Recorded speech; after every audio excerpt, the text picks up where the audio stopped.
What is up, everybody? Welcome back to the B-Main. We are on episode 22. I'm Gavin Grubbs. I got Scott Shive with me. And Scott, you especially had a great racing last 2 weeks. You got to spend a great time at the Krush 250, didn't you? Oh, I did. It was awesome. Yeah, we're actually going to hear just a little bit more about that, but let's get through the headlines real quick because David Gravel and Bobby Pierce both won their World of Outlaws championships. David Gravel winning the one in the sprint cars, Bobby Pierce winning the super late model championship. Dawson Sutton picked up a win at the All-American 400. Scott, you got to share the booth with Michael Waltrip for a little bit, while Kaden Honeycutt cruised to victory lane at the Krush 250. And the USAC midget season is beginning to wrap up in California, and we have some big stories from that coming up here in just a little bit on our dirt section. I'm going to let you take over for just a little bit because you were, on the ground, get to be in the booth at the Krush 250, and I enjoyed watching it, but I'm going to let you really tell the story of that whole race weekend. Yeah, I'm really glad you watched it. We got to be on Racing America. The Burtons, they kind of had a deal with Racing America. They liked them last year. Obviously, we $20. I know. Obviously, us at Sobo are normally on Flow Racing, but again, I'm happy to do whatever. I get to be on air, and that is a privilege and a joy. Yeah, this was the biggest opportunity for me. Originally, it was planned that the Burtons were going to have their own kind of broadcast team come in and do the race. And then I don't know if they decided to go a different direction or that just didn't work. And then I guess they just reached out to Brandon and were like, hey, do your people want to do it? And so Brandon texted us and we were like, yes. I was like, yeah, I'll do it. I'm in. What are you talking about? I don't care about missing Mississippi State and a whoop down that Georgia's probably going to give them. That was 2 months before that game and the race. And so it was great. I showed up on Thursday for the Sobo regular season banquet, and it was really cool. It was awesome just to get to see everybody from the whole season. And it was weird seeing everybody from the racetrack in formal attire. I got to tell you, That's always a weird experience. There is nothing weirder than that. I'm serious. I don't think there is anything weirder than that in the racing world. Seeing all these people that you saw with cut-off shirts and anything of like whatever, and there they are in a suit and tie and people in dresses, and it's like, what the heck? This is crazy.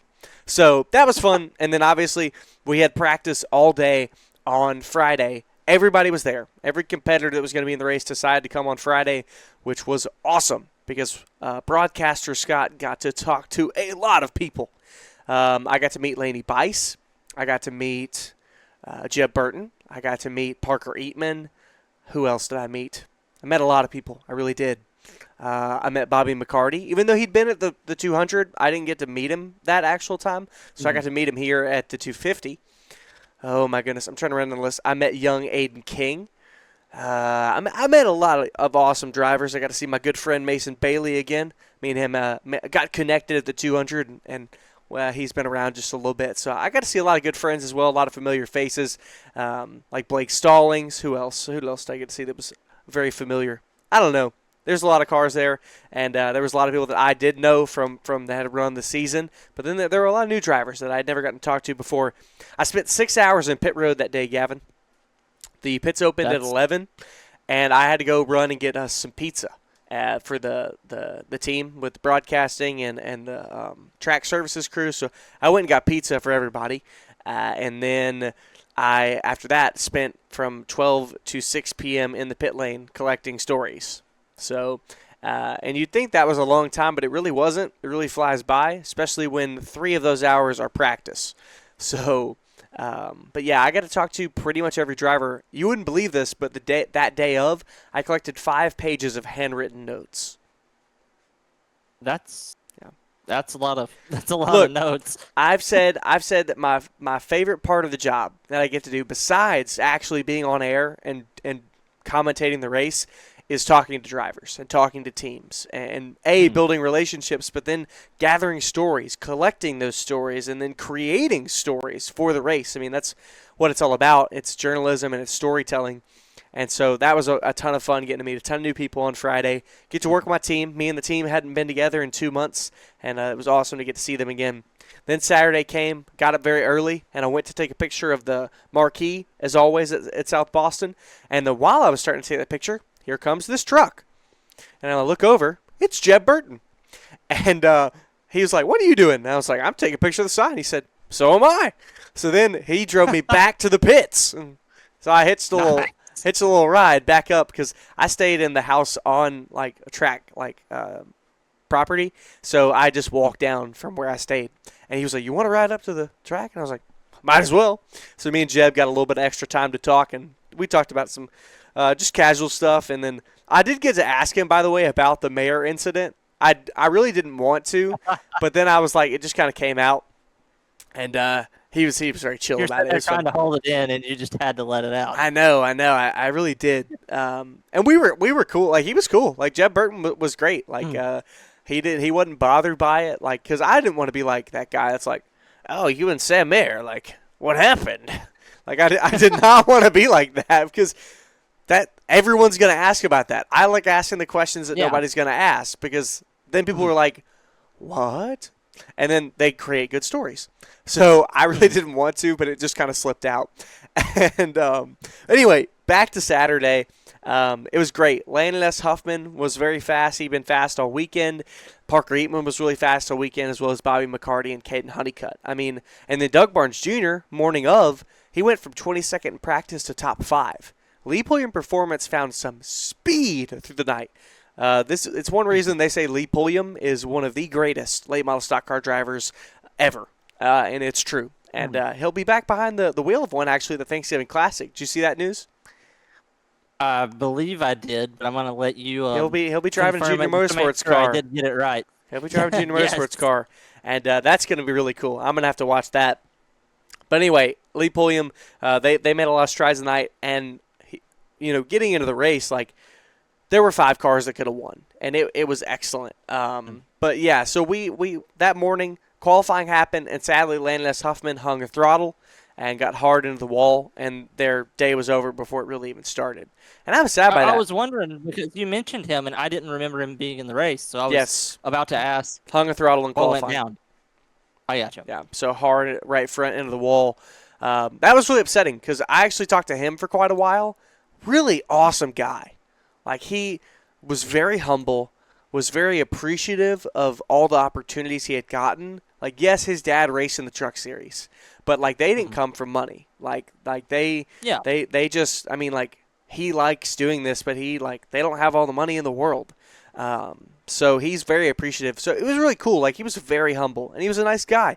And I really hated that happen because he could have been a contender. Absolutely. Like, with him in it, there were absolutely 6 drivers that could have all easily had the car to win. Like, seriously.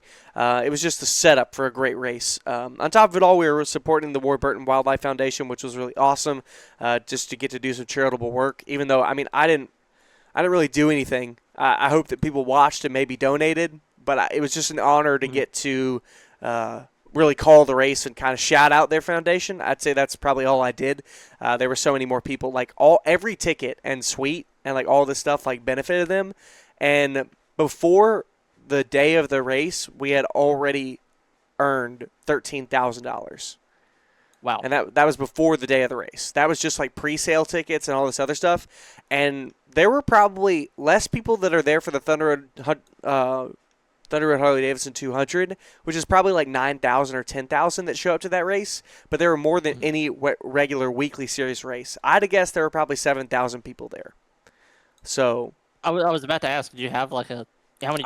We don't have an exact number, but like, how many seats do we have? Okay, we have. We've got the sales numbers. Yeah, we've got the main grandstands and then turn 1 grandstands, but then the entire way around the rest of the track, turn 4 all the way to turn 2 is tailgate parking. So you pay for a spot. Like, so you can sit anywhere all around the track. Yeah, and so.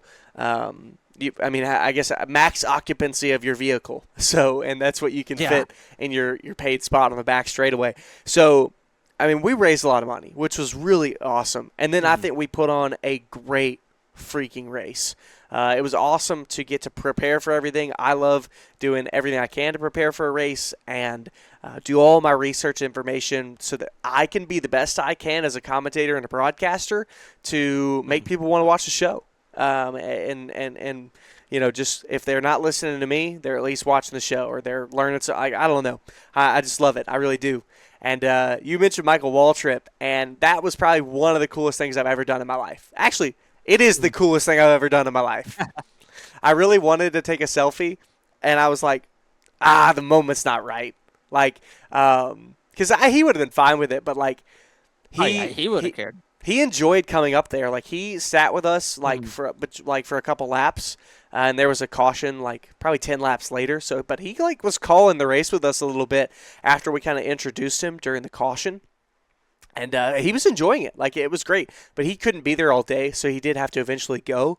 And I was going to, like, whip up my phone to, like, get a selfie. And I was like, because it's Michael Waltrip, and I'm in the booth with Michael Waltrip. Like, childhood me, I got all my, like geek out, like, everything in the week before. But, like, in that moment, I was like, I want to try. But I pulled out my phone, and I was like, it's not right. Because by the time, like, I was listening to him in my ear, and I wanted to, like, look up at him and, like, be making eye contact because I was in the cautions. I was like, okay, I can't do that because I'm doing my job. So, like, Michael Waltrip's talking, and childhood me wants to be like, yes, Michael Waltrip, that is a great analysis. I love what you're saying. But then professional South Boston employee me was like, here's what's going on. Like, I was looking down out my window, and Michael Waltrip's doing his thing. But it was one of the coolest experiences, Gavin. Like, I can't believe it. Like, I was in the booth with Michael Waltrip, who is a two-time Daytona 500 champion, NASCAR Cup Series competitor, and current Truck Series analyst. Like, it was a dream, dude. Were you surprised at like how tall of a guy he is? Like, he's a big dude. I had no idea. Yeah, he's a big guy. Like, I had no idea. Like, I think he's like 6'6". I'm pretty sure. At least. I mean, yeah. But anyways, he stood head and shoulders above me and Kyle, and it was interesting. It was weird. But anyway, eventually he had to go, and we got back to, really calling the race. And I got to say, I'm a little biased because I got to call the race itself, but that might have been one of the best late model races I've ever seen in my entire life. It was a really good race. The ending of it, I loved watching Honeycutt really fight for that win. I think the biggest storyline is the ending. I mean, besides Doug Barnes Jr., last race with Lee Pulliam Performance, and I'm not going to lie, he kind of gave it away. Me and Doug Barnes Jr. got to talk a little bit before the race, and I mean, they had personality. He does, and they had a fast car. Dude, they had a fast car, and so I hated that for him because I mean, I think they could have been. They were one of the contenders. Also, what'd you think about 55-year-old Stacy Puryear leading laps and defending? Not just out there because, like, before that, he was running in the top 10. I mean, I didn't even realize he was that. I didn't realize that he was 55. Yes. Wow.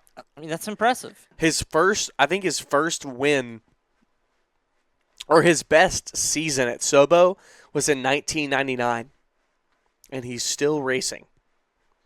And he's performing to a decent level. Like, he prepares his own stuff. Like, so anyway, but I think the biggest thing for me was the end. Obviously, lap traffic came into play. Like, McCarty was with Honeycutt for those last laps. I mean, and then McCarty gets by him because Jessica Can really had nowhere to go. It was hard to trust 3 wide with the marbles, risk, getting in the wall, damaging your stuff, and putting out a caution anyway. And then the caution does come out with 3 to go for McCarty. Like, I was fully preparing to call McCarty to this win. Like, I was coming up with the win call in my head. Like, I had some ideas in the storylines I had, but I was formulating it. And then caution comes out. I was like, oh my gracious. Then it was fun to get to have the debate between me and my partner about what lane he should choose. And so the first time he chose a lane that my partner picked, and it didn't exactly work out, and because he chose the bottom. Because I was like, he should have chosen the top. So then next restart, he chose the top, and eventually neither of them worked out. And I got to call the finish. Me and my partner Kyle actually coin flipped for the finish that morning, Just because me and him we treat each other like very equal in the booth. Like he is the veteran. Yeah. Like he has done this a lot longer than me, just in terms of general commentary.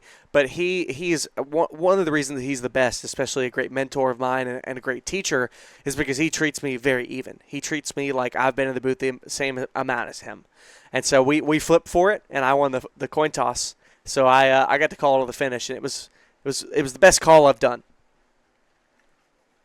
So I mean, it was awesome. I want to know your thoughts on the lane choosing. Like, what did you think? Like, did you think he should have chose one way? I mean, obviously neither of them eventually worked out, but what do you think he could have done? I mean, dang, the race was 2 weeks ago, so I'm sitting here trying to remember exactly. It felt like the top was better most of the race for McCarty, specifically for McCarty. Well, see, here's the thing: it was better for Honeycutt. It was just the fact. Okay. It was just the fact that my thought process for him choosing the top, why I wanted him to, was to defend Honeycutt from his strongest line.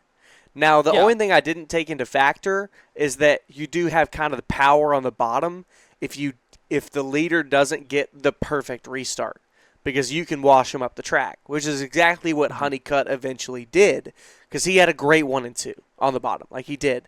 I think McCarty, looking back at it, was right in his decision the first time to try to take the bottom, but he wasn't going to take the lead without contact, and he was not going to race that. He was not going to make contact, and I think he was fine with that, because he was not going to make contact to do it. And not that Honeycutt did anything at all. I mean, they made the lightest door-to-door contact and just pushed him up the track a little bit, which is sometimes what you're going to have to do at Sobo. I mean, it's a 2-lane racetrack. Yeah, and the top is going to be usually better on corner exit there. Yep. I mean, we've had the discussion of how hard it is to get a run off of the bottom there. So you have to use the door when it's that late in the race and you have to make a move, you're going to use the door. And I don't think it was a dirty move at all. I mean, it was definitely aggressive. I don't know if it's a move everyone would have made, but it's a move that I don't think you should be mad if the person makes. No, and I agree with you.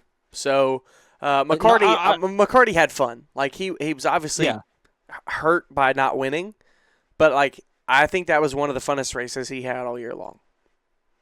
I mean, it was great to watch as a fan, especially the two of them battling. Oh, dude, I was jumping up and down.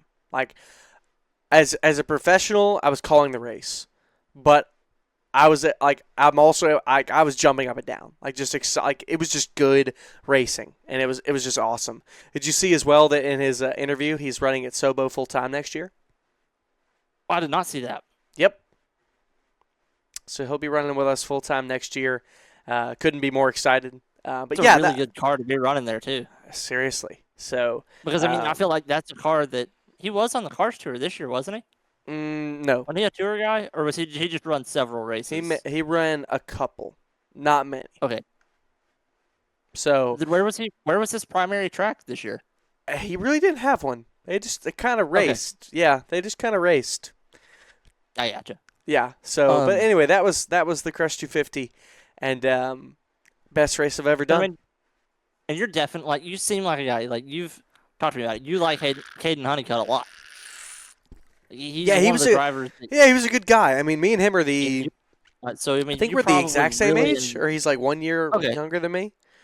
Yeah. So you definitely did enjoy calling him win the race too. Well, and the story was real. Like, oh yeah, there's stories that are better than others, and so but his was really good. Like he had won the race 1 year ago. Because here's what I figured out.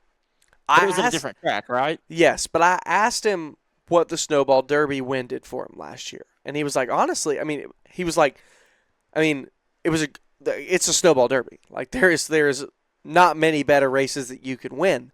But he was like, to a career standpoint, not much. And so that told me that by then he already knew he was going to the Truck Series. The only other race before that would have changed something in people's minds and put kind of a light bulb in people's heads was the Krush 200 at Orange County, of which he won. Yeah. So it told me inadvertently that most likely that was the signed, seal, and delivered of his Truck Series deal. And so I was able to kind of play that up of last year, this win changed the state of his career. and he's going to do it again, back to back. So, and it was great. And it wasn't perfect. Like, I could have done a little bit better on the call, but I thought for the moment it was pretty good. I want to talk about Doug Barnes. You said this was his last race with Lee Pulliam, and I really want to kind of break into this because I have not heard anything on where he's going next year, or if he has a plan, or if he's just he's going to race somewhere, but he doesn't know yet. Yeah, he kind of told me some stuff I can't really say. No, I gotcha. I know, and I think he's gonna run his own stuff. He did that for many years. It just didn't go how they wanted it to this year with Lee. I just think it didn't really click for either of them. And Doug showed flashes of speed. He really did. I was about to say the speed was there, but a lot of things that went wrong. Yeah, I agree. And so he told me that they're going to try to run the tour. Things could change and, with money or who knows what. And they could, kind of just improvise. But he's planning on running the tour with his team stuff. So they're going to figure that out. Yeah. So he wanted to go out with a bang. He absolutely could have, made a mistake and got a decent finish. I think he finished top 5 still. Yeah, I mean, he did a really good job rebounding. Yeah. So, but yeah, it was amazing. And I'm sad I won't be back to South Boston for 5 months, but time will fly. Hey, we're going to be at the racetrack together in 2 weeks, so I wouldn't be worried about being at the racetrack. I know. Literally, I was like, man, I'm not going to be at the race for a while. And I'm like, wait, I'm going to be at the Derby in less than a month. Yeah. Because I was looking, I was like, that's in 2 weeks. Yeah. Our next episode will be full Snowball Derby, everything. Yes, it will be. And speaking of late model races in Florida, we actually had one this weekend. We had the Governor's Cup. Yes, sir. Eric Brennan on the call. Solid racing. The Pro Late Model race, I was surprised there were only 8 cars in it. Yeah, I was too. Because I went back and watched them today, and when I turned on the Pro Late Model race, I was like, that's it? There's only 8? Me as well. It was a solid. It was, for a race with 8 cars, it was good. Well, and I was surprised too because there are a lot of pros that run the World Series of Asphalt. And so I guess the World Series is at the start of the season, so everybody is, they've had all off season to prepare. They're ready, and it's a big deal. The Governor's Cup is almost a postseason event, and everybody is kind of just, they might want to break before the snowflake. I mean, the only thing I can think, I was going to say the only thing I can think of is people not wanting to destroy a race car right before the Derby. Yeah, because, I mean, think about it. A Pro Late Model might be the most chaotic car you could get in. Yeah. So that's my thought process is people just not want to tear up the stuff. Yeah, but Jade Avedizian, a guest on the B-Main, led the first half of the race. She did. Showed a lot of speed. I think she qualified 5th, and with the invert started up front. Yeah, they did an invert, which is weird that they did an invert with only 8 cars. I know. But, hey, she held her own. She did good. She jumped out to a really big lead. Jason Vale, I believe he might have been the fastest qualifier. Yeah. Just sliced his way up through the field. They had their mid-race break, and after it, they raced each other really hard. He got around her. She fell back to 5th, got back up to 4th, and just kind of settled in there at the end of the race. I will say about Jade, you can tell that she's still learning things. You could tell she was entering too deep because she was washing up, getting tight, and she was making fairly heavy contact with Vale. Yeah. So she's still learning, obviously, and we got to talk to her just an upfront, close and deal, and just hear from her. But those little mistakes, like she's gonna fix, and she had good racecraft. I mean, so little mistakes, but. I think it's going to be fine. I think she's running the 125, isn't she? The Snowflake? Yeah, she's running the flake. She's on the entry list. Dude, we are going to see everybody we know. I know. Like, this is crazy. Especially, I feel it's going to be more of your people than my people because I feel like all of my people are in NASCAR. Yeah, that's fair. My people are going to be there. Your people are all going to be there. My people are all in NASCAR and sprint cars. Yeah, that's very true. Man, hey, before next episode, maybe I'll create a list of all the drivers that I know. Yeah. So, which again, okay, it's not that many, but like it's way more than it was last year. Yeah, exactly. And like last year, it was Timothy, and Connor O'Kresick. That was it. Yeah. that was all. Now it's like Rafe, Timothy, Connor, Kaden, like, and the list goes on. Like, so I think all the people that are like that I know, Noah will be there. Tell the fans a story about last year when I was there. I'm trying to remember what. I'll tell the fans. I'm sitting here trying to remember because my So memory's I crap. told you that Noah was there, and you were like, yeah, I know him, and I was like, what? And then you're like, yeah, say hi to him for me. I was like, okay. So I see him talking to this guy, and he's sitting on his little motorcycle. Yeah, like on a pit bike. On his pit bike. And he starts riding by on his little pit bike, and I'm like, Noah. And he's like, what's up, bro? And I'm like talking to him about you for a second. We have like a 5-minute interaction. Like, it was chill. And then I was like, all right, I'll let you. Like, it's the Derby. Like, you're usually fairly busy anywhere you go. So I was like, catch you later. So I think it's going to be funny this year because I'm going to ask him, which he won't. I'm going to ask him if he remembers it. And like pulling up on his pit bike, and there's this random bro being like, I know that you're a friend. I know I know this guy. Your buddy in the wheelchair. I know him. He's my friend. That's what you introduced me as. I did not say that. I can promise you that. I'm sure. Yeah. Okay. So I didn't. Now I would do that if you were with me. Oh yeah. Because you're my best friend. So. But anyway, it's gonna be fun. We'll get to that. But back to the Governor's Cup. Yeah. Jason Vale wins. I think the only caution was at that halfway break. Which, I mean, you gotta expect that. Like we've said 3 times now, there are only 8 cars. Yeah. So, and honestly, good race, great battle for the win, a really great battle for the lead. Spencer Davis started up front. Spencer Davis is a really good driver. He doesn't start a lot of stuff. I feel like he does a lot of the marquee events. I want to say he's also from Canada. I want to say that. I feel like he's also from Canada or from the north. No, he's from Spencer Davis is from Georgia. I am so wrong. I wonder who I'm thinking of. I'm thinking of somebody. Butcher? No. Cole Butcher. No. Trayton Leifsovich? No. It's somebody like Davis. It's. I don't know. I'll figure it out. I remember who you're talking about because I remember him racing in the World Series at Asphalt back in the spring. Yep.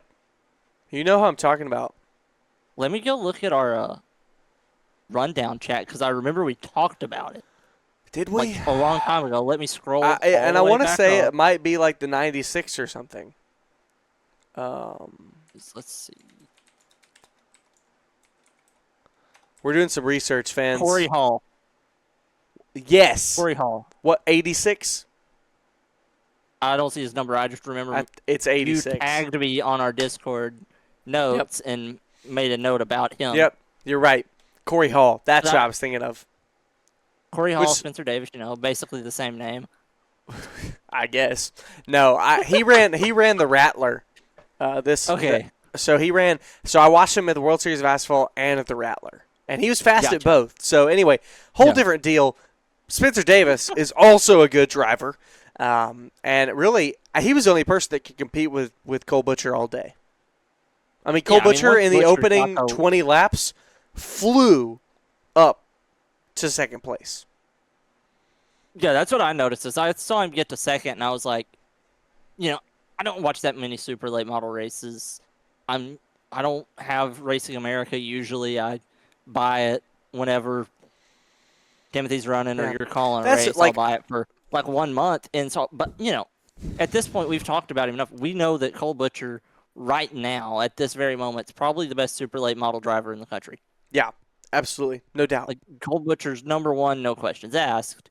And so when I saw him get to second, I feel like everybody knew as soon as they saw him get that close to the front, they knew it was his race. And they were like, okay, he's got it. Yeah. No, I agree with you. Well, what did you think? A lot of cautions in this race. Yeah, what did you think about the George Phillips and Chase Pincinel deal?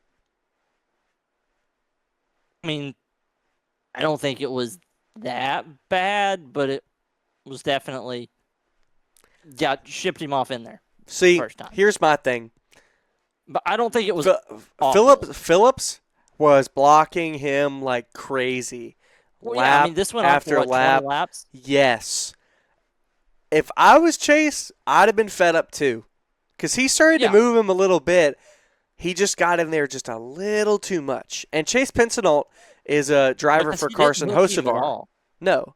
He just lifted up his rear. He hit him as square as you can hit him, which in my view is about as fair of a way as you can rough somebody up. I agree. And that's why wrecking them. Because if you hit them square, it is up to them to save the car. You're not just hooking them and throwing them into the wall. Exactly. And George Phillips, he did just kind of lose it because I think he was trying to stay in line rather than correct up because he lost grip and force. At that point, I can't say George Phillips was the problem. I don't think either of them were the problem. Phillips was defending his position. Chase was attacking. I think it was definitely a racing incident because for the most part at New Smyrna, you're going to have to move somebody. I mean, we were just talking about it with my late model race tonight that I did on iRacing. Like, it's just hard to pass. Like, 1 and 2 is so different from 3 and 4. Like, 1 and 2, you're running the middle. Or if you want to save tire, you're running the bottom, but the fast line's around the middle. And then through 3 and 4, the fast line's right around the bottom. So in one corner, if you're on the top, you got the fast line. But then 3 and 4, you're not as fast, but you can still get a run off of 4, like it, because the wall extends. So it's just hard. It's if you're a good defender or a decent defender, you can. And so Pincinel was clearly faster. I mean, he was rotating the center and exit like crazy. Just didn't have enough to get by him. So, yeah, I think it was more of a racing deal. A racing deal that ended up in a very wrecked race car. Well, no, they were both fine before that. Chase wrecked. That was later. No, that was a different incident, wasn't it? It was later. I don't know what happened. Okay. So, but that was later. Yeah. So, but anyway, going forward, really, I mean, the only thing notable was Cole Butcher and Spencer Davis kind of fighting, but Butcher didn't walk away with it. Like, I mean, to be fair, Spencer Davis was runs where Davis could get to his door, but he couldn't get even. Yeah. Yeah. So I thought it was a great race, but again, Cole Butcher, I mean, he is, like, this year, arguably the best super late model driver. He is. And he's in probably the best car in the field every week, too. Yeah, he is. Speaking of which, his teammate, Gavin Boschel, ran in the top 4 all race. Gavin Boschel. Pretty good run. ASA National Tour Rookie of the Year. Mm-hmm. So I have no doubt that, I don't remember, again, we have the entry list, but I remember, no doubt he'll be running in the Derby, most likely. Donnie Wilson will have all their cars there. I believe he is on the entry list. Yeah, I figured so. My only experience with Gavin Boschel, believe it or not, at a dirt track. Really? Well, hey, yeah. we'll get to talk to him this year. Yeah. I'll it was 2 years ago at the racetrack there in West Memphis at Riverside Raceway. It was him and then Landon Crawley, who's a young driver that ran World of Outlaws last season. He ran kind of a mixed schedule this year in 410 sprints, but the two of them had an absolute duel in the pole dash, which was insane because it's like the two most drivers that you don't think of being at all that would be in the same race, especially just at a random 360 regional show one night. Yeah. But no, the two of them put on an awesome show. Gavin's got a lot of talent in a lot of different cars because I remember like my first time meeting him, first time seeing him race in person was in a sprint car. First time being introduced to who he was at the Tulsa Shootout, not in a not anywhere on asphalt. Yeah. Yeah.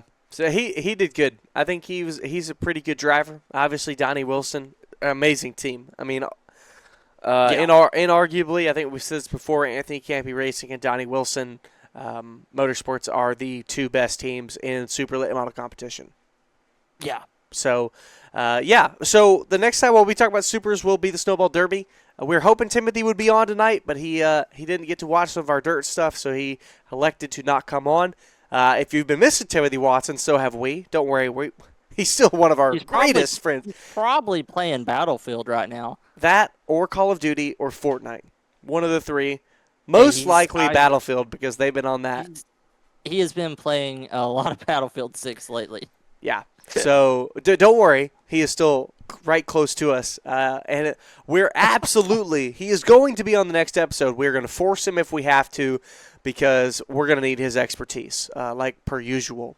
So we're just going to be throwing the camera in his face all weekend, asking him the most annoying questions possible. Yes. All weekend. Yes. 3 days of us just throwing a camera in his face every 5 minutes. It's going to be awesome. It's going to be great. So, yeah, that's going to be good. And I love super late models. Maybe next year, if I get a full-time job after I graduate, which, fingers crossed, maybe then I'll have enough money to also pay for Racing America, where I can watch my beloved super late models. Well, speaking of supers, one other shout-out I want to mention. We're talking about young drivers. Race we didn't get to watch, but the All-American 400. Dawson Sutton. Dominated. Victory lane. He dominated. Dominated. In my opinion, would you say this is the second biggest super late model race of the year? Oh. It's one of the four. The Red Bud, Winchester 400, and All-American 400 with the Snowball Derby, those three are probably right under it. So and one of the biggest. Slinger's up there too. Slinger Nationals is up there as well. But like I would put Nashville Fairgrounds, like I would put Winchester above. and Fairgrounds both probably equally right below the Derby. The Snowball. Yeah. Yeah, so this is a crown jewel win for Dawson Sutton. Absolutely. If the Snowball Derby is the Daytona 500, the All-American 400 is the Coke 600. And guess who he beat to do it? Who did he beat? Cole Butcher. Well, he beat everybody. Yes, but Cole Butcher came just short. Yeah, I mean, this is a kid that he's been in trucks all year, and he hasn't made any noise. Right. And it's good. I think it's really good for his confidence to go be able to win these races. Because I've seen a lot of NASCAR purists who, for some reason, and I think it's just because he's had opportunities come a little bit easier because of his, family position with the team. And I don't think some hardcore NASCAR only fans are really understanding of how much talent he has. Yeah. I think he's a lot better than people see. I think they just see the money first. And they see him not performing that great in the truck series. Exactly. But, I mean, he is a great driver. Yeah. How do I form this? There are only such a handful of people that can perform in the Cup Series and perform to a winning level. No, I'm going up to Cup. Okay. I'm funneling down. Okay. Bring that down. You're widening your pool to the Truck Series, but still, the Truck Series, just below the Xfinity Series, it's still a small pool. You're going to have more drivers, but it's still a small pool. And there were races. I think he had a couple top 10 finishes. I think there were a few of them. But I want to say that maybe he just needs some time. And I don't remember how old he is, but he's fairly young. So I think he might just need some more development time. And in maybe a season or two, we'll really see if he's a good super late model driver and maybe just not a Truck Series driver, or if he comes into his own as a Truck Series driver. And we also got to remember, Rackley they're a super late model team with a truck program. They're not a truck program with a super late model team. Yes. So we've seen drivers, Ty Dillon, who is a Xfinity champion, a truck champion, and who has been in the Cup Series full time for a long time, struggle in that truck. Yep. And so we got to take a step back talking about Dawson Sutton and realize he's a lot better than a lot of people have given him credit for over the last 2 years. Yeah, definitely. I'd agree. So definitely want to give him some kudos. Mm-hmm. Now you're ready for the fun sections. Yes. I'm gonna let you kick off Badass of the Week because we were just talking about him, and then I'll go second because we're swapping from asphalt to dirt. Yeah, mine's got to be Cole Butcher. I mean, let's start it off. In 2025, he is and this is all ASA sanctioned. He is a ASA Stars National Tour champion 2025. Okay. He is a URA champion. He is a Southern Super Series champion now after the win and the Governor's Cup. He won 4 out of 12 races in the National Tour, and it should have been like 7. It really should have. He just got a little unlucky. They had a lot of rear end problems with the axle, but he only had 4 finishes outside of the top 3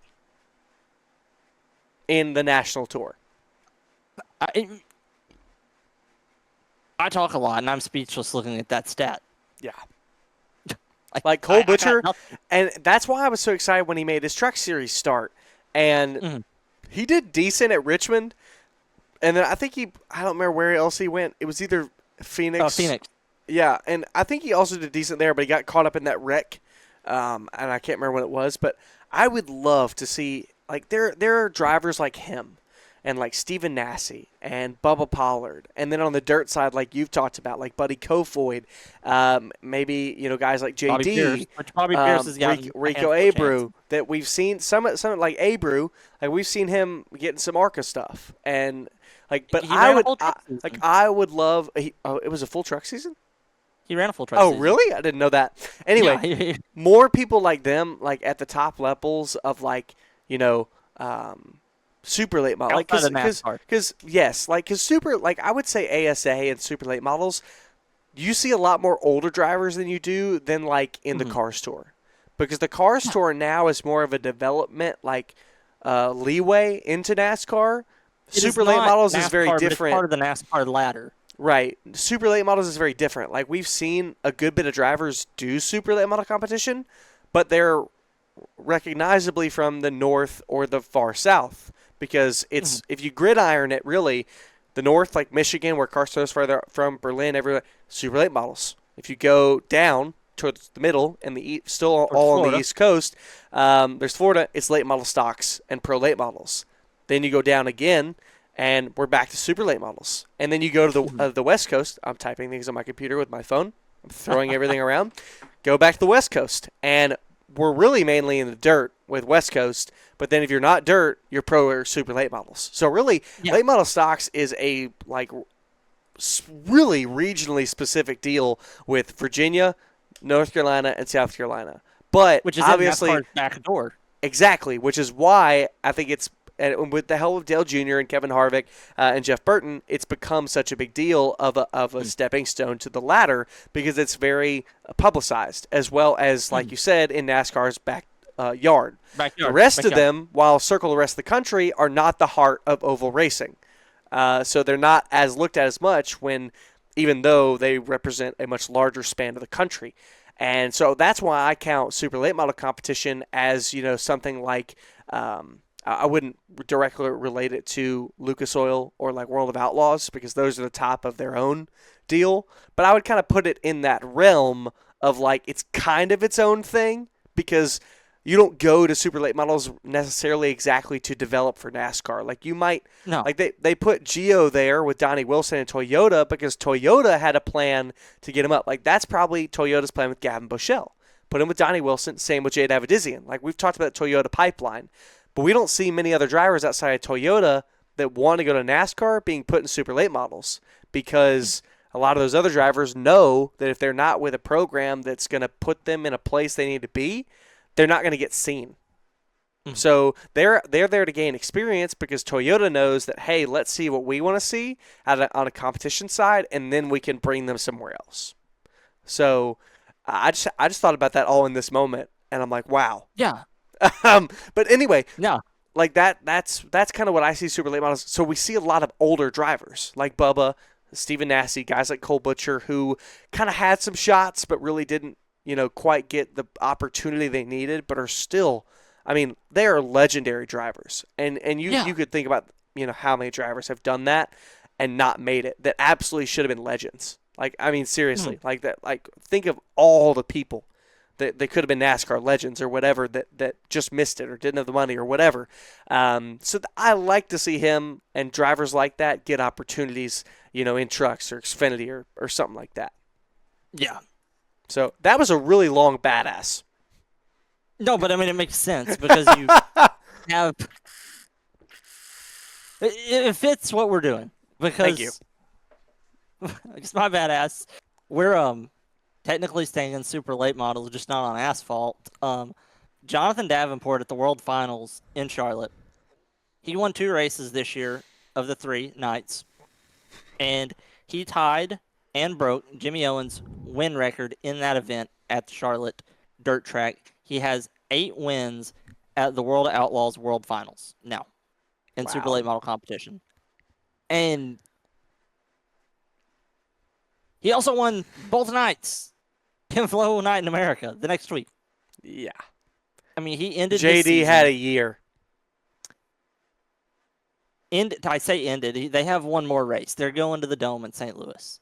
Yeah. But he ended his regular season winning 2 races with the World of Outlaws and then 2 races at Flow Night in America.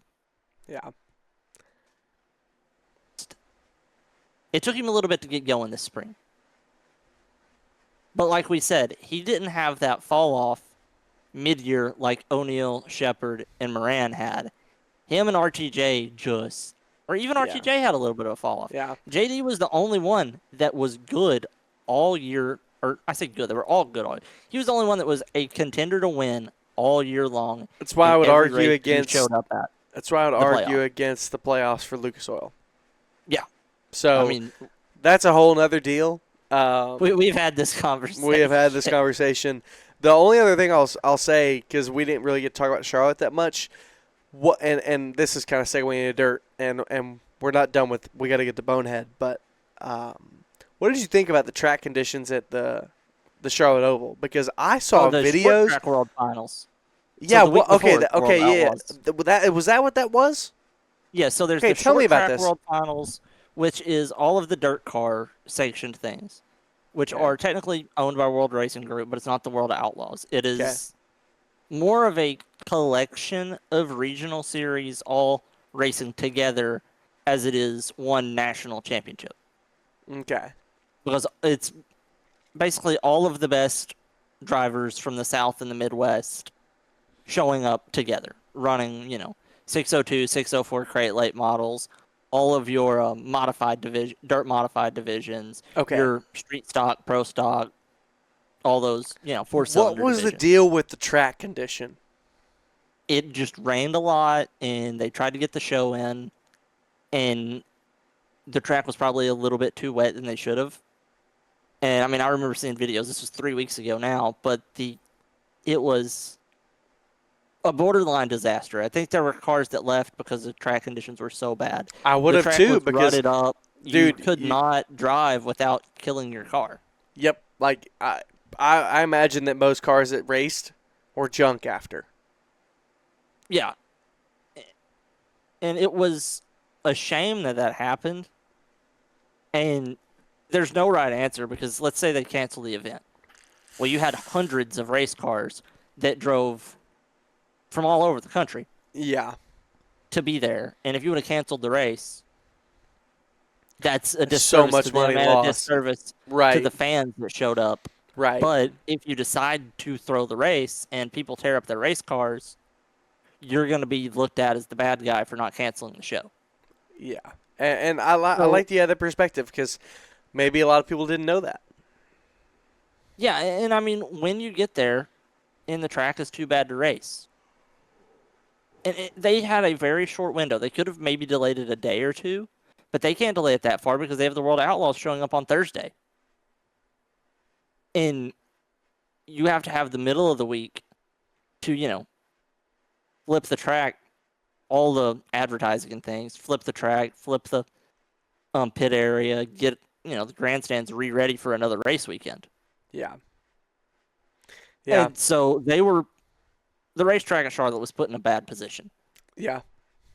And they're also a track. This is their only race weekend because it's part of the NASCAR track. It's part of the drag strip. It's all right there together. Oh. So they don't have a weekly series at the Charlotte Dirt Track. Huh. They have this event these two events every fall. Wow. And that's it. That's what they get. Huh. Interesting. Did not know that. So you're looking at two a track crew, and yeah, it was just the weather played a bad part in it. But I don't think it was a I don't know. You can't blame the track for trying to put on the race. Right. Yeah, I just saw videos and was curious. So that's great. Yeah, no, it was a disaster though. So Boneheads would not be the Charlotte Dirt Track and everything. Dirt Track Charlotte. Your Bonehead though. I'm gonna go with I hope this doesn't take a jab at you because you're an announcer. You're a great announcer. But the lead announcer for the World of Outlaws late models, and I'm gonna Ruben Mireless, which he's a good announcer. He has been the voice of the World of Outlaws for a handful of years now. He does a really good job. But he had just a little bit of a hiccup, I think. When Bobby Pierce locked up the championship, he was talking about Bobby Pierce during the last lap, and Hudson O'Neal passed Brandon Sheppard coming out of turn 4 and won by less than a tenth of a second.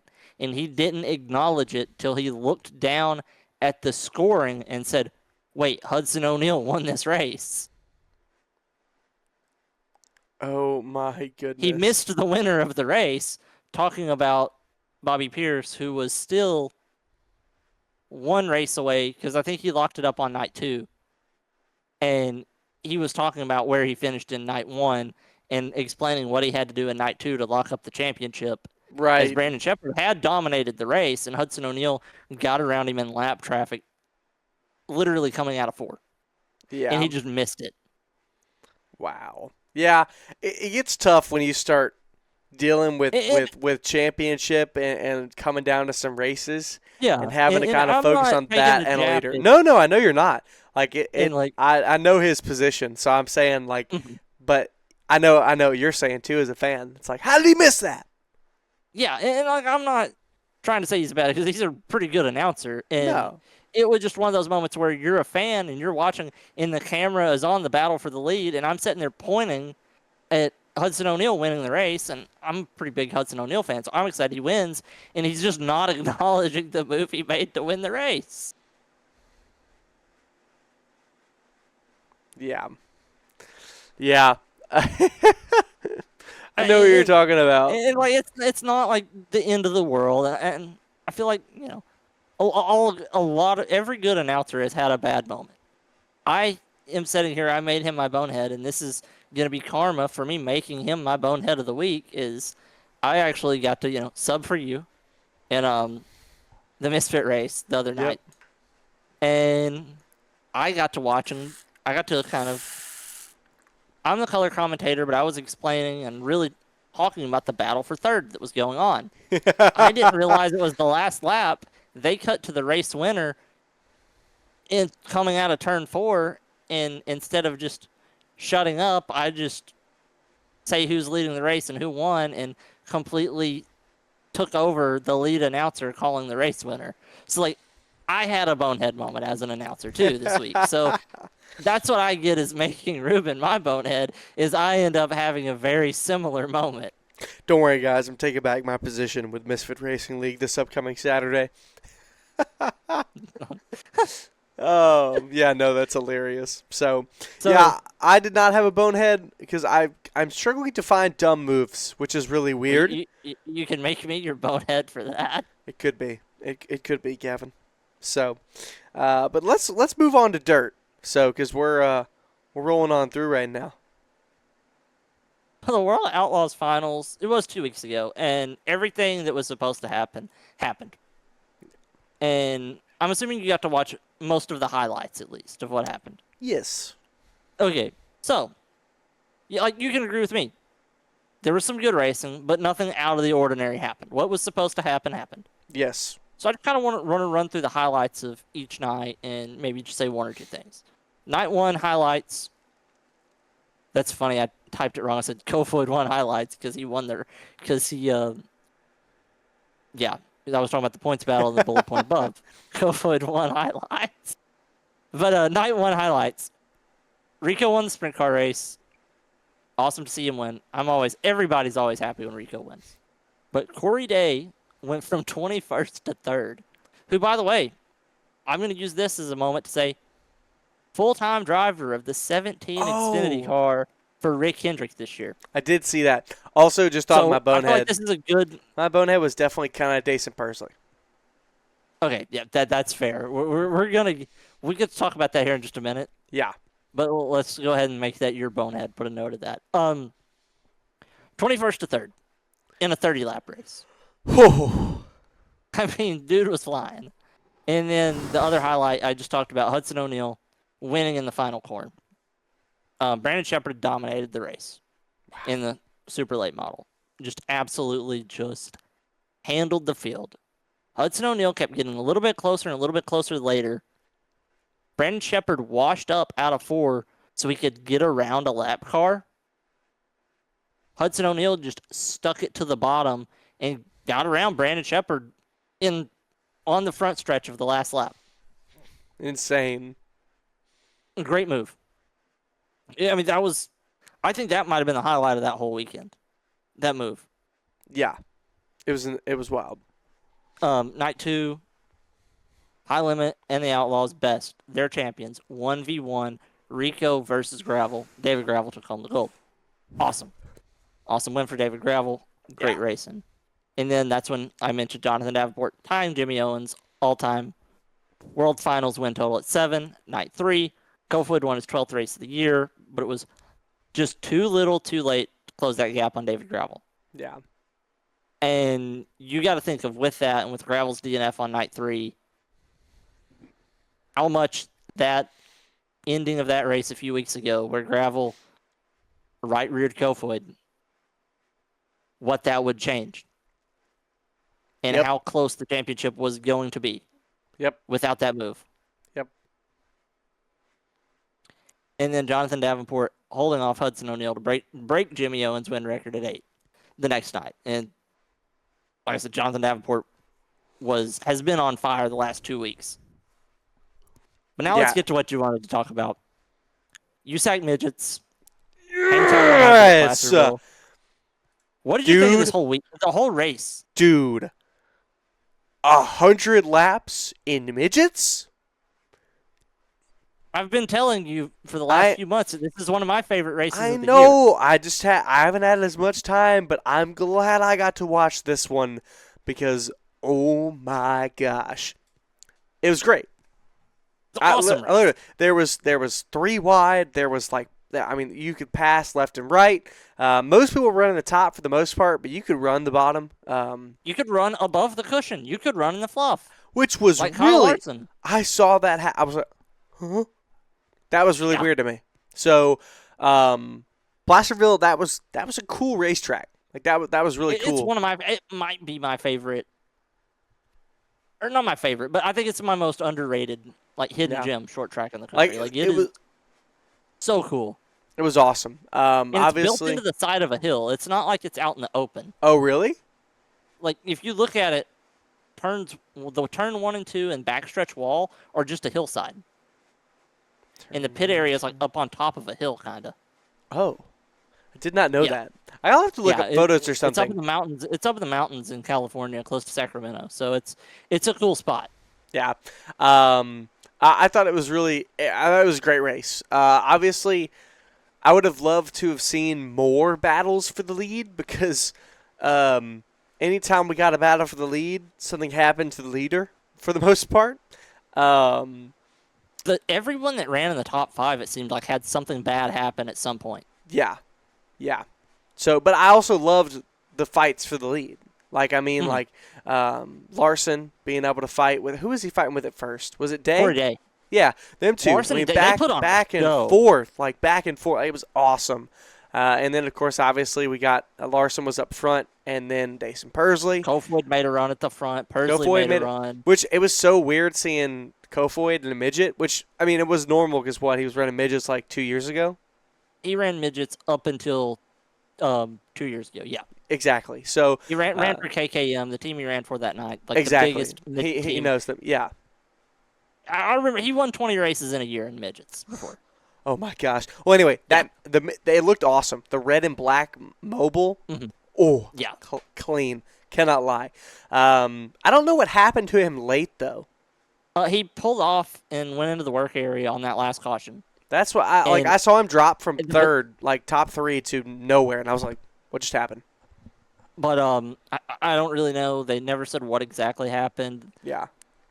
They said the car had been smoking a few times during the race, so I assume some sort of either rear end or engine issues. Yeah. But because that could have been our third battle for the lead: Kofoid versus Pursley. Yeah, and there were really, and that's one thing I want to point out is when you looked at the top 5 that entire race, those 5 drivers were really all the class of the field, and it was not a question. Yeah, and you got to wonder. 4 of those 5 were not USAC midget regulars. It was Kyle Larson, who just won the NASCAR Cup Championship, Dawson Pursley, High Limit Rookie of the Year, Buddy Kofoid, who just got second in the World of Outlaws Championship, and then Corey Day, Corey Day races everything right now. I mean, the 4 of them. It was almost kind of a slap in the face to USAC that the 4 of them just come in and say, all right, guys, the real drivers are here. We're taking over for the rest of the season. Well, and to be fair, a lot of the other drivers, midgets is one of their stepping stones. But there's a lot of full-time guys in midgets, but there were a lot of guys that had problems. Logan Seavey and Justin Grant are kind of the 2, I say old guys. They're 28 and 30. And I call them the old guys of the field. Yeah. But, they're both champions. They've both won an insane amount of races. Let's be fair as well. Kyle Larson's Kyle Larson. Corey Day is. And Corey Day has been said to be the next Kyle Larson. And then Buddy Kofoid. And Dawson Pursley were the champion 4 years ago and last year in that series. Exactly. So I mean. Yeah. So Hey, okay, let's talk about it because we can get to it now. We built it up. Pursley and Larson. Larson's leading. 6 to go. It was 6 to go. And Pursley's getting there. Gets a great run off the top out of 4. Larson's still been running the top, and obviously sends it in the bottom. Tries a slider, doesn't work. And then Larson bounced off the berm and straight hold on. So I was going to get there. And that's what I was going to ask you about. So then obviously they make contact. Larson's left front goes up on the right rear of Pursley. And then the right rear of Pursley kind of spins the midget of Larson, flips him up over the fluff, and he's into the tires. I wanted to ask you about the berm, about the contact with the berm. Do you think with no contact with the berm that he would have slowed up and not pulled it as a slider? Or do you think he was intending it originally as a slider? Because I think if he was intending it as a slider, it was not going to work. Like, he was not going to be able to get there without Larson, slamming on the brakes. Yeah, I think there was a video last season. And it was Justin Grant explaining the dynamics of a slider because you don't have spotters in 99% of dirt racing. And he was explaining that if you don't have a great run off of 4 and you know the car behind you just got a great run and you want to protect a slider, you either enter at the bottom and protect it off the jump, off the go, or you brake heavy center of the corner to let them throw the slider but use the momentum that you're going to gain on exit to get back around them. Right. Justin Grant explained it perfectly. And Larson didn't do either of those. Right. But Pursley also completely missed the bottom. Yeah. And I think also obviously you have I'm not going to say a ego error, but Kyle Larson kind of thinking, I don't have to lift because because I'm the leader and I'm just not going to lift. And then Dawson Pursley, who made a driver error. Yeah. I think it was just a racing deal that ended up being for the lead. Yeah. I don't know. I don't think if he would have hit the berm, I don't think it was going to work. It being a slider. I don't know if it would have worked or not because I don't think Larson was going to lift. No. And I don't think it would have worked. But the announcers were talking as the temperature got a lot lower that night because it was a pretty cold night there. Everybody was bundled up. It was cold enough that the tires were generating enough heat in the corners for steam to come off of them. Not smoke of a burning tire, but just steam from the heat. I saw that. And so you know that the inside berm, with all the rain the night before, instead of it being kind of hard like it normally is at a dirt track, had to be a little muddy, a little soggy. Yeah. So you got to think when he caught that and it straightened his car back out, that's not something you plan on most nights because most of the time you're racing in the summer and early fall where you don't have to worry about the car getting bogged down in cold mud. Yeah.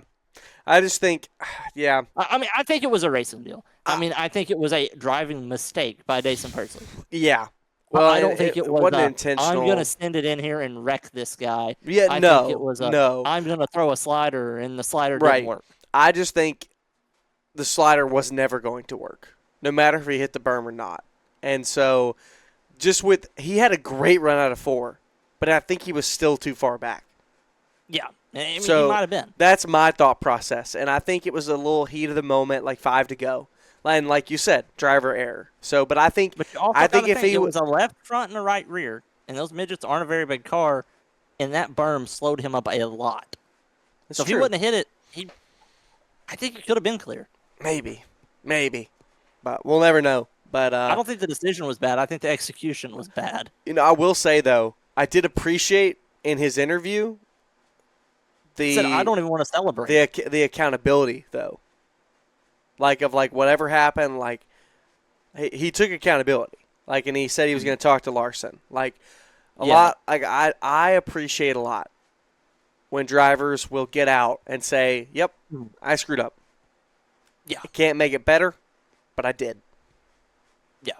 So, which leads me to the next incident that we'll get to because it was a very similar deal of that. But yeah, but other notable moments from that night. What do you think about the lap 1 pile up? Dude, what the heck? I just see midgets. I haven't even seen the replay of it, but I looked up. I was watching the race replay. No, Jacob Denny was just at the heart of a midget sandwich. And I just look up and I see Justin Grant, Shane Golobic, and Jacob Denny all just wadded up, and I'm like, what just happened? But no, it was wild. What about Corey Day, the flip? Is he okay? Yeah, that was violent. I hope he's okay. That was violent. Because, that was one of the scarier hits I've seen. Steven Snyder, another really good driver. He had a good run, solid run. Ended up second. But I remember his run at the Tulsa Shootout last year where he was outrunning Kyle Larson, Christopher Bell, Dawson Pursley, and Emerson Axsom. That was the rest of the top 5 was Bell, Axsom, Pursley, and Larson. And Steven Snyder was driving away from them, and the belt came off. Yeah. Because the micros are belt-driven. And he was dominating over the 4 of them, and the belt comes off. So, this kid's awesome. He doesn't have a USAC national win yet. I wouldn't be surprised if it came here at the end of the season.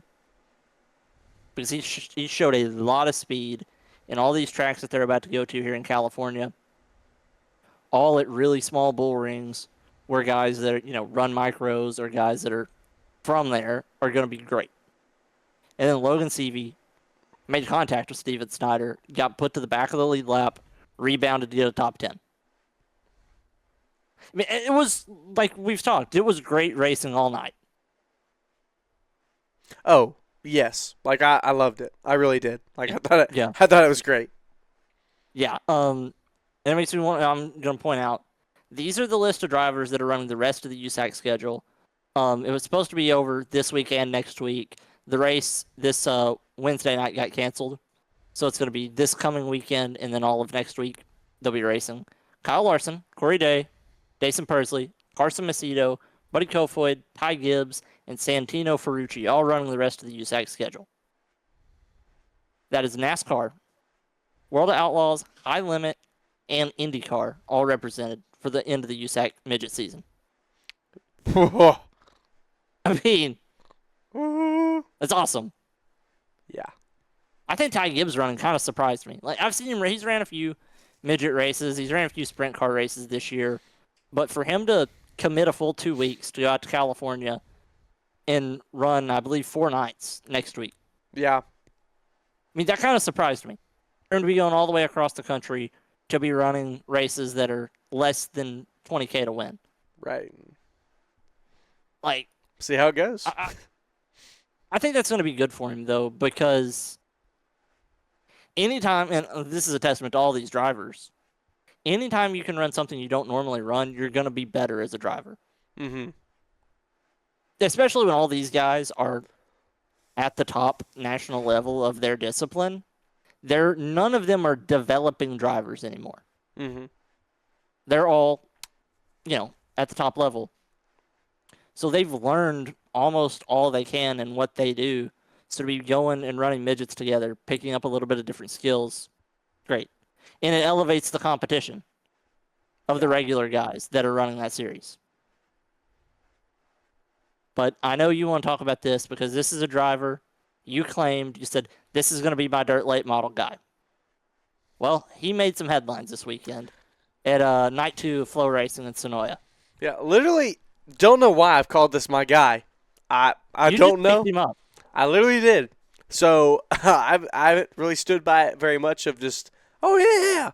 But, hey, I'm keeping it along. I've said it, and I got to stick with it, apparently. So, yeah. Bobby Pierce and Brandon Overton fighting for the second position in the, what, was it 70 laps or 75? 75.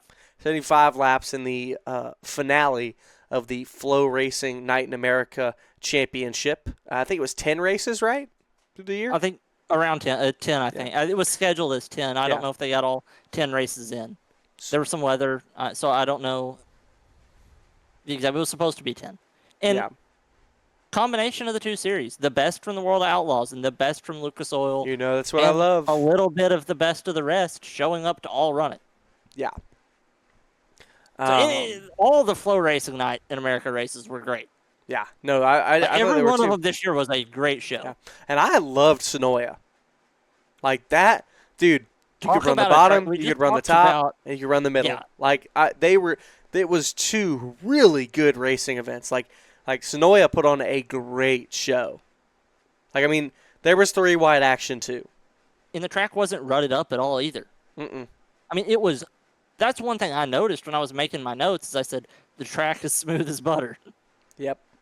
So, but here's the thing: Bobby Pierce, Brandon Overton. Pierce is fighting for the Flow Racing Night in America Championship. He's got to finish 7th or better.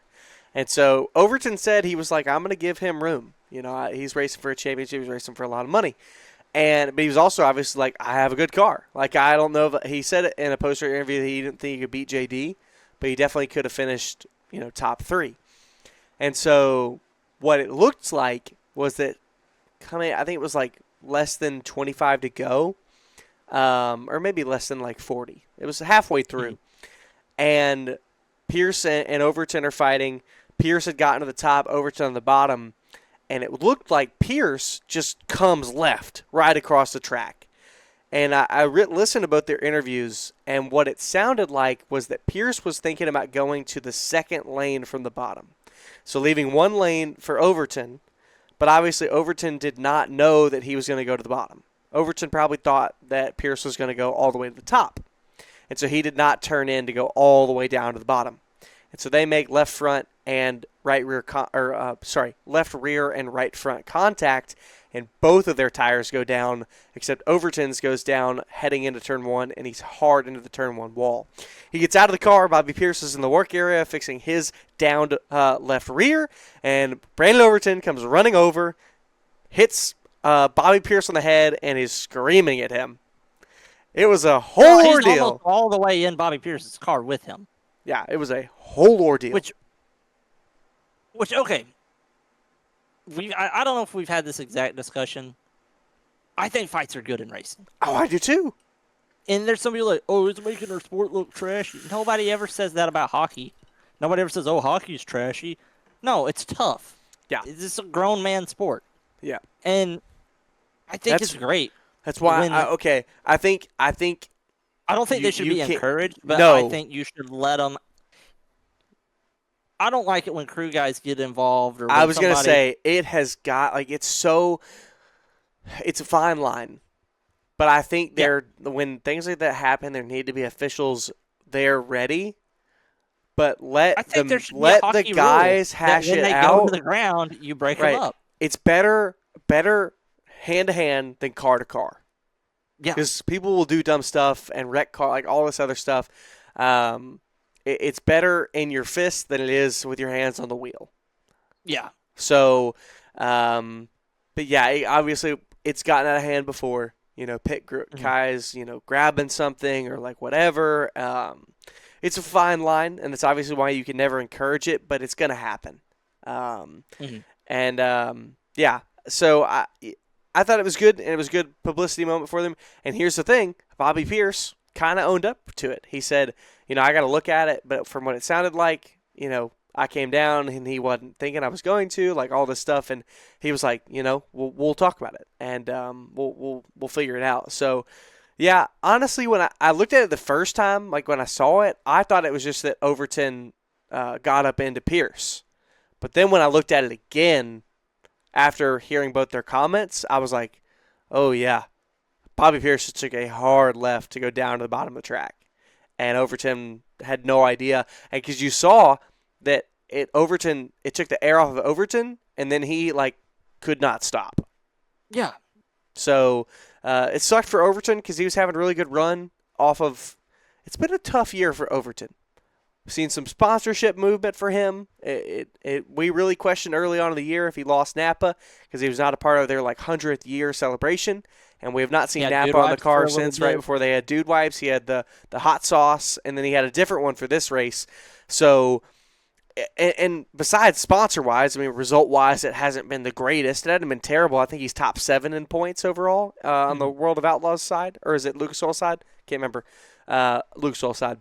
And, I think he was 6th, actually. Wait, he was either 6th or 7th. It was close to there. That's what I'm saying. It was one of the two. Yeah, so top 4 and then wasn't terrible, Shepherd. But it could have been a lot better. So that would have been a good night for him, and I think he needed it. So... but yeah, I thought it was another racing deal as well, and I thought it was handled well by the judges. I don't know if it was handled the greatest by Brandon Overton. Now, he did say in a statement that he would have handled it the exact same way. Now, I thought it was a little rash, but... I like owning up to it, though. I like doubling down. Oh, yeah. I think that's good for his personality. It's good to show people. Yeah. Yeah. But I don't want this to get lost in this because Bobby Pierce was wrecked late in the race, went to the work area. He had to finish 7th to tie a winning Jonathan Davenport to win the championship, to win the tiebreaker. Jonathan Davenport went on to win the race. Bobby Pierce finished 6th. Yep. Rebounded, finished 6th, won the championship by 1 position. Yep.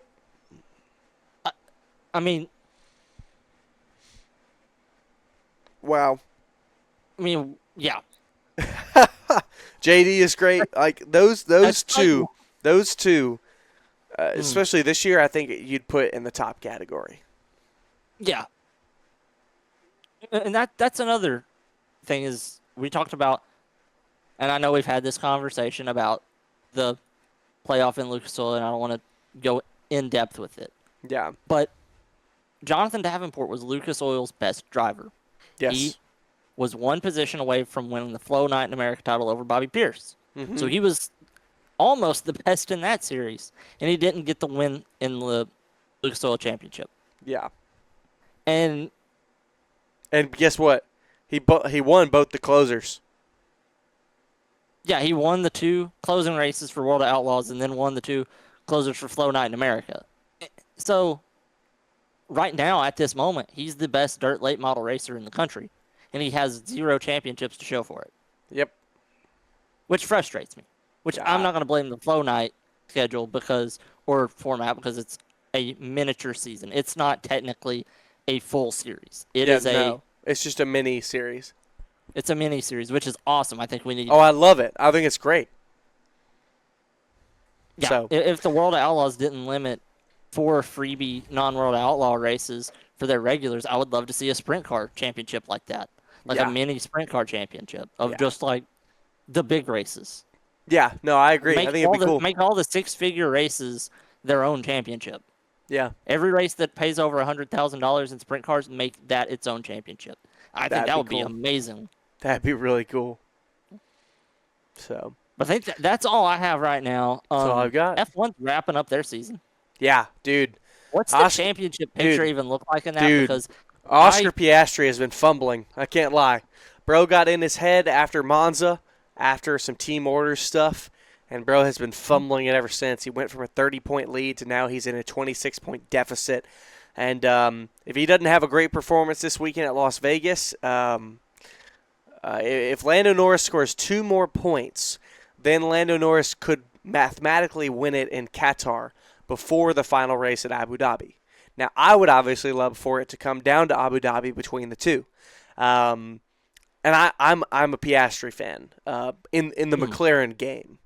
I'm always a Danny Rick fan, a one and only forever. But then if we're talking about on track guys, I'm a Carlos Sainz guy. Bro got screwed over at Ferrari. Bro's a really good driver. But then if we're talking about my second driver, it's Piastri. And especially in this title fight. I think he's a little more humble than Norris, but obviously we're seeing a little bit of a different shade of him right now. I would say it, quote-unquote, is coming off as a crybaby, but I wouldn't categorize it as that. But Formula One can definitely be a lot of mind games, and it's really a different comparison in terms of, your teammate is your number one rival. And, and so it's very easy to I don't know. It's just a very different mindset in this whole deal. I think there are a lot of Lando haters. I'm not a Lando hater. So a lot of people, it's definitely a double standard between what Norris does versus Piastri does to Piastri fans versus Norris haters, who are usually the same people, not me. Because here's the thing. I don't like Norris, but bro, for a long time has proved that I don't think he can win a championship. He is proving it right now. That in a moment where Piastri has found weakness, he is performing with everything he needs and with all he has, and could very well win him the championship. And I don't know what to say about McLaren mind games, or if McLaren are favoring Lando Norris. I've got to believe that they aren't. Now, of course, teams can mismanage things. I'm glad that they let them race. There's no team orders. They're not backing one driver in a championship. I like that they're letting them race. I think it, though, has either way, you're going to cause issues. Whether you're going to back one guy and say, hey, sorry, you're going to finish second, and we're going to prioritize this driver to win the championship. I would hate that more than I hate what's going on now, because what people are coming up with now is that people are thinking that they're favoring Lando Norris and giving him a strategic advantage. And at some points, you choose stuff during the race of, okay, this guy's the leader of the two teammates. We got to go with him first, then this one second. And it's kind of a race-by-race deal. But it's a whole complicated thing. I would love Piastri to win, but he has got to clutch up right now. And I think something has to happen to Norris, because he's got a 24-point advantage. If they both keep, if Oscar Piastri wins but Norris podiums, Norris still wins. So Piastri has got to go out and win again and get back on the podium. And I think something has to happen to Norris, and he's got to have a bad weekend. So, and then, hey, Max Verstappen's been stellar. He somehow found a way to stay in the championship fight, even though we thought he was out races ago. And continues to prove the excellence of Max Verstappen. There's a lot of other things we get into, but that's the one everyone's watching. It's fun. I can't lie. With the whole dispute between F1 TV, or not F1 TV, ESPN and Disney and YouTube TV, I had to go get a small little membership to F1 TV. I don't know what I'm going to do next year when it goes to Apple TV. I don't really want to buy Apple TV, but that problem will come later for me. But it's good, and there's 3 races left, and I love it. It's fun. Yeah. That's my thing is I have to ask you with F1 because if it's not a race in North America, I'm probably not going to watch it with F1. Yeah. And it's kind of a shame to me because I like what F1 wants to be and what people tell me that F1 is. Mm-hmm. That it's the pinnacle of racing. It is the best of the best and the best equipment. The teams are putting in the most investment in all this because they are. But at some point, and I'm going to sound like the biggest American oval-only race fan ever, it's more of a science fair than a race sometimes. And that's fair. It is very different. I love watching old highlights of F1 in the early 2000s with the V10 motor and the smaller car. And when you had that grid of the late 2000s around 2010 of just so many drivers that I think would be top 4 on the grid right now. Yeah. I don't know why I like it. I just do, but I mean, NASCAR is my home. Yeah, and then, of course, my F1 driver that I decided to be a fan of hasn't won anything since long before I was an F1 fan. And that's I decided to be a Fernando Alonso fan. I was going to guess that. I just like him. He's just kind of cool. Yeah. He seems like he's the biggest car guy left on the F1 grid. Like, he seems like he's the one that really loves racing and cars more than being a Formula star 1 driver athlete and being a Formula 1 driver. Yeah. Yeah. And that's fair. If that makes sense. Like, he seems like he's kind of he's a throwback guy. Yeah. And I like him. That's fair. I mean, he's over 40 years old. He's still awesome. It's insane. And he outperforms his equipment just about every race. For the most part, yeah. So, but yeah, that's the state of Formula 1 right now with 3 to go. Next episode, we're going to have full Snowball Derby coverage, as well as the last week of the USAC midget season, which, by the way, you said you loved Placerville and the Hangtown 100. Mm-hmm. Well, the last race of the year for the USAC midgets, the Turkey Night Classic at Ventura. It's a 1/5-mile bull ring, literally on the beach, and it is a 98-lap race.